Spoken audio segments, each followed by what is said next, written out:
refugees, Trump supporters, Muslims, soldiers.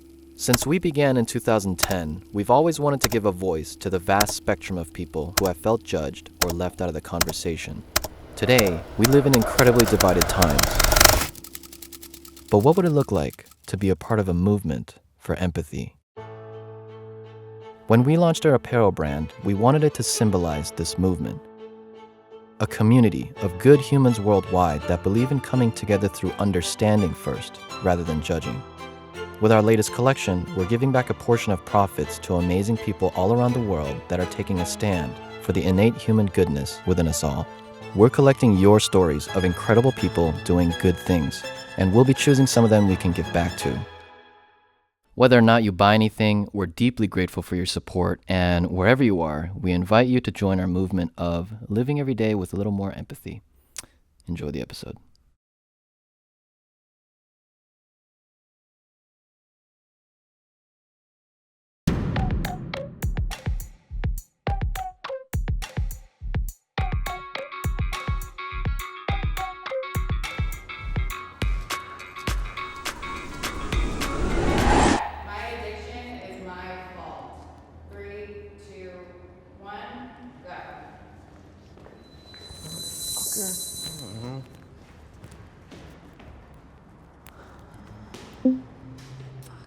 I did so many drugs in my really early developing years, so that was my fault. Whether you want to talk about if it was my genes' fault that my genes made me take pills and put them in my body, you could, I guess, argue that. There is genetic components, which those are not in my control, and addiction's in my family. But yeah, that's why I'm here. No, because I'm sober now, so it's weird because at first I don't know if it was, but now if I decide to take a drink or if I decide to do drugs, I know what I'm doing. I know what I'm getting myself into. It's my choice if I want to go ahead and take that drug or whatever it is. Nobody put a gun in my head and made me take a drink or get high. So that's why I still strongly agree that taking a drug is my choice at the end of the day. I think for some people, it's the environment, because some people are born into households where parents suffer from drug addiction, parents suffer from alcoholism, and in more disadvantaged neighborhoods where I come from, you see a lot of mothers, getting their necks fixed, in 30 minutes in front of their children. But for me personally, so I suffer from my addiction from going to parties, going out. And does alcohol count as being Hell clean? yeah. It does? Okay, well damn, I can't even say I'm sober now. Okay, fuck. All right, anyway, so I feel like it's a matter of self-control, influence, and environment. But I think for the most part, for me personally, it's self-control. Because honestly, you put a line of Coke in front of me, right now I'm gonna sniff it. But I think what I did started what I have. I'm food addiction, by the way. Spoiler alert, just so you all know.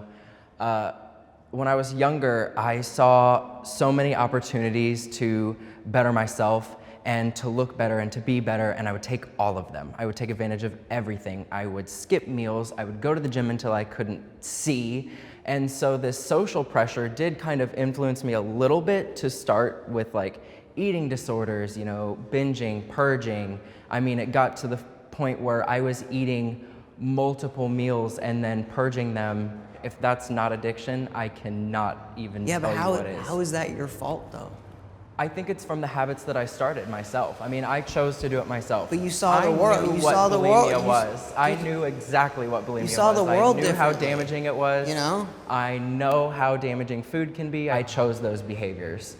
I have to live with the repercussions. Addiction is a disease. 3, 2, 1, go.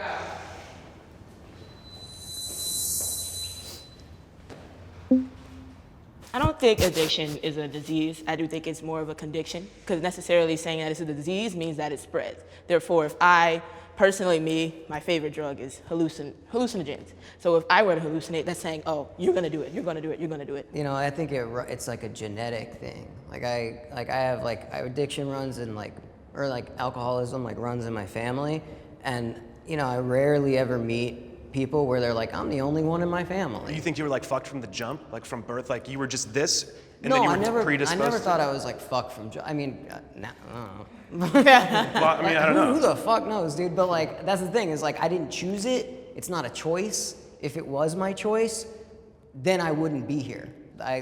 Every day my brain's trying to kill me. And that's just the way it goes. But I just gotta live with it, and that's just, I don't want it, but I got it. I don't know, position in your head. Like the psychology of thinking of it as a disease never really helped me. Yes, you can be predisposed to genes. What's helped me is medicine and information. AA never helped me because they're like, just trust this thing. And that switch never clicked. Believe me, I want it to. Referring to it as a disease, kind of like associating everyone in that realm in a negative association. And if it does keep you clean, I'm way pro using that word. I totally relate. So there's no right or wrong on this. I think everybody has their own, whatever works for them. You know what I mean? Yeah, man. Totally agree. I usually compare it to heart disease because it's like you don't choose to have it. Genetics have a lot to do with it, and so does your lifestyle. I mean, those are basically the ingredients to the formula of a disease anyways. I mean, heart disease is not spreadable, neither is addiction, but I think it's totally a disease when you talk about how it affects people, how it presents itself, how it starts. I think that a lot of it is very similar. Gateway drugs that are a real thing. 3, 2, 1, go. Gateway whatever. I mean, define gateway drug. Yeah. Everyone who's done any drug ever literally has a drug they did before that. So do you mean gateway drugs that purposely lead to other drugs? I would say absolutely not. I think caffeine can be a gateway drug to Adderall. I mean, I was in college. I would get quad shots of Starbucks and drink it until I'm vibrating. But then other people are like, wow, that's just not as effective anymore. I'm gonna do some Adderall. It's kind of like anything can be a gateway drug, and I think I don't think a gateway drug is what people think it is. Right. Well, humans love to do black and white behavior, like this or that. Yeah, and to it ain't deflect fucking blame to an inanimate object with such a complex issue like addictive behavior is insane. Yeah. To literally blame a substance. A more accurate one would be if you're fucking sad and lonely and scared and fearful and you smoke weed, you may do heroin at some point in your life, but not likely. That would be an okay thing for me to see. I would be that's probably true. But not if you smoke weed, you're fucked. Well, that's also why a lot of people aren't complete heroin junkies, even though they've gotten premium opiates from the hospital during a surgery. It's not a gateway drug. You don't just go in and you're like, oh man, I had a taste of that. I've got to go do heroin now. You don't. You're missing that vital reason to chase the drug. If you're given it for actual pain at the hospital, you don't decide that you want to go out and do heroin when you're done. Most people don't anyways. I do. I am comfortable being labeled an addict. 3, 2, 1, go.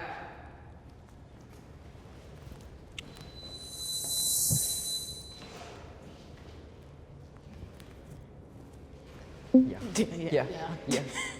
Personally, I feel I don't like being called an addict. Oh, someone see me walking down the street. She does hard drugs. I just feel everyone has something that they partake in, and I feel just labeling someone as that is just morally offensive to me. I think it's also the term. It's got a really negative connotation It to does. it. And while I agree that I have an addiction, to be labeled as an addict, am I comfortable with that? No, especially as a male with an eating disorder, because that is totally criminalized. Men cannot be weak, men cannot, that's a very feminine thing, It's really hard to tell anyone about it because you automatically feel less. I'm fine with feeling bad. I think I should feel bad about it. I like it because if I start drinking, it'll be 3 weeks before I'll start throwing up, and then I'll have to quit for 3 days just to feel good and get back to drinking. That's fucking addictive. That's not partying too much. That's, choking down vodka in the morning. And I do feel bad about it, and I'm okay with feeling bad about that. It's fucking embarrassing. Should feel bad. I don't give a fuck what people call me. So. I'm a bunch of shit, you know what I mean? But it doesn't define me as a person, but it's just part of who I am. So I don't really I don't care. Like, yeah, and like you said, like, if I meet somebody and I'm, you know, and they're like, hey, I'm struggling with this, I'm like, yo, me too, I feel the same thing. Then it actually helps, you know, then it's like, I'm like, you know, I can be like, oh, I did that, and this is how I dealt with that. Yeah, but notice how you said that. What? Hey, I'm struggling with this. Yeah. Not, I am a blank addict. You know, it just sounds so much harsher. I mean, I think it's the negative connotation that's And you're labeling yourself also with that. I feel like by saying you're labeling that spectrum, you're putting yourself in a category. And no one person should have to put themselves in a bubble of contraptment or mental contrapment just because that's what other people want you to do. Well, yeah, I just don't give a, like, I didn't mean know for I'm in the like minority of like not, like, I just don't really. If someone's calling me out, remind me that I'm an addict. And I don't remind myself, and I fool myself one day that I'm not an addict. And I go out to get high like my friend does because he doesn't have a problem, I'm gonna die. So I'm okay with being reminded that I'm an addict because that's how I take it personally. I don't care how they're gonna feel about me. That's out of my control. I have lost someone due to addiction. 3, 2, 1, go.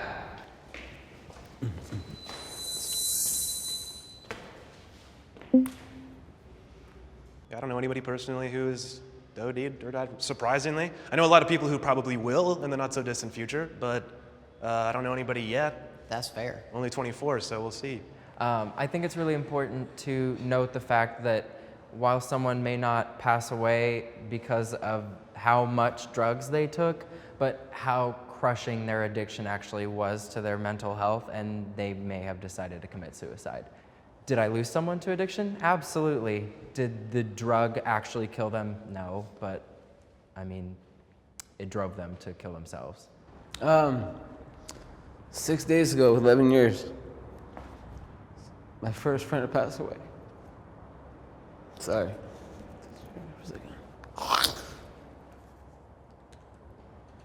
Sorry. Yeah, my first friend had passed away to an overdose. It was 11 years ago, 6 days ago. And I took a lot of responsibility for it because I got him high for the first time on ecstasy, or high for the first time on opiates. And that was a wake-up call for me, like, you know? And then after that, when I went to rehab, I lost over 30 friends to suicide or addiction.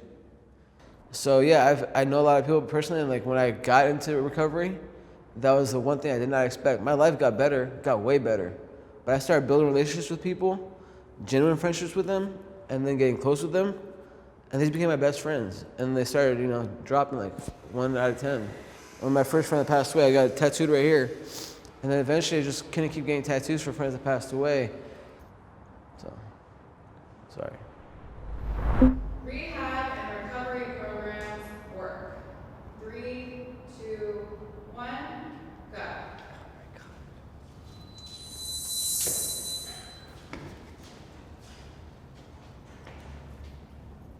I had a friend who has been to inpatient rehabilitation 5 times in the past 3 years, and she's doing better, but the first 4 sure didn't work, so I don't necessarily think that they're like a foolproof way of fixing someone who has an addiction to something. Well, there are very foolproof ways to do anything, and it's not even really debatable. They work for tons and tons of people. Of course they work. They do amazing shit. If you want it and you go in to get the tools that you need and you build the community that you get, then yeah, you can stay sober. If not, it's not gonna work for somebody who doesn't want to stay sober, period. I don't care where you go. Jail won't keep somebody sober. Yeah, if I could live in rehab, I would.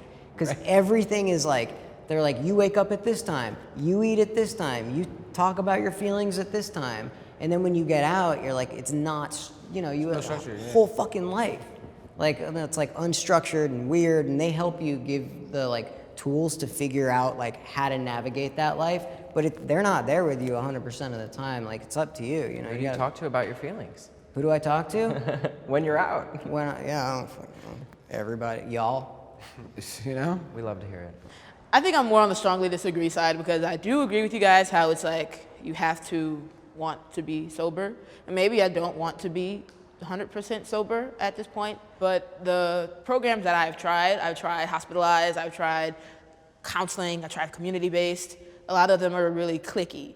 And by cliquey, I mean like, you know, this group associates with this group, you're an outcast. You know, it's like an episode of Mean Girls or something. And so There should be more structure. There should be more jobs open in that facility with people who are licensed to influence others and make them want to do better. I don't want them to be like us, we're sober. Tell me why I should be sober. Tell me why I should love my life. Tell me why I should stop doing what I'm doing. And I don't feel like the substance abuse programs, at least the ones that I went to, they have instilled that upon me. I have a strong disagreement with recovery houses, the whole way recovery is going on in LA. But I think at the end of the day, if the person really wants to get sober or free from the addiction, and then they go to a reputable place that has helped them before, has helped somebody before, and they take that all in to learn new tools to stay sober instead of getting high, then it works.